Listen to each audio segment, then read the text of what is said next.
ಕೂತಲ್ಲಿ ಕೂರಂಗಿಲ್ಲ, ನಿಂತಲ್ಲಿ ನಿಲ್ಲಂಗಿಲ್ಲ. ಮಂಗನಾಟಕ್ಕೆ ಬೆಂಗಳೂರಿನ ಅಪಾರ್ಟ್ಮೆಂಟ್ ನಿವಾಸಿಗಳು ಸುಸ್ತಾಗಿದ್ದಾರೆ. Balcony, bedroom, kitchen ಎಲ್ಲೆಂದರಲ್ಲಿ ಮಂಗಗಳ ಹಾವಳಿಗೆ ನಾಯಂಡಹಳ್ಳಿಯ ಬಿರ್ಲಾ ಆಪಲ್ ಸ್ಕ್ವೇರ್ ಅಪಾರ್ಟ್ಮೆಂಟ್ ನಿವಾಸಿಗಳಿಗೆ ಸಂಕಷ್ಟ ಎದುರಾಗಿದೆ.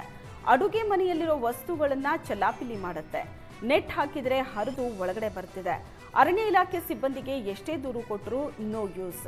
ಇದರಿಂದ ಮನೆ ಬಿಟ್ಟು ಹೋಗೋ ಸ್ಥಿತಿ ನಿರ್ಮಾಣವಾಗಿದೆ ಅಂತ ಅಳಲು ತೋಡ್ಕೊಂಡಿದ್ದಾರೆ. ಇದೇ ಮೊದಲ ಬಾರಿಗೆ ಬಮೂಲ್ನಿಂದ ಟಿಟಿಡಿಗೆ ನಂದಿನಿ ತುಪ್ಪ ಸರಬರಾಜಾಗ್ತಿದೆ. ಈ ಹಿಂದೆ ಕೆಎಂಎಫ್ ಕಡೆಯಿಂದ ತಿರುಪತಿ ದೇವಸ್ಥಾನಕ್ಕೆ ತುಪ್ಪ ಸರಬರಾಜು ಆಗ್ತಾ ಇತ್ತು. ಈಗ ಬಮೂಲ್ ಕಡೆಯಿಂದ ಟಿಟಿಡಿಗೆ ತುಪ್ಪ ಸರಬರಾಜಾಗ್ತಿದೆ. ಇದು 28,000 ಕೆಜಿ ತುಪ್ಪ ಟಿಟಿಡಿಗೆ ರವಾನೆಯಾಗಿದೆ. ಒಟ್ಟು 6 ತಿಂಗಳ ಅವಧಿಗೆ 20 ಲಕ್ಷ ಕೆಜಿ ತುಪ್ಪ ಸರಬರಾಜು ಮಾಡಲಿದೆ ಬಮೂಲ್. ಇಂದು ಬಮೂಲ್ ಕಚೇರಿ ಆವರಣದಲ್ಲಿ 2 ಟ್ಯಾಂಕರ್ ತುಪ್ಪ ಸರಬರಾಜಿಗೆ ಬಮೂಲ್ ಅಧ್ಯಕ್ಷ ಡಿಕೆ ಸುರೇಶ್ ಚಾಲನೆ ನೀಡಿದ್ದಾರೆ.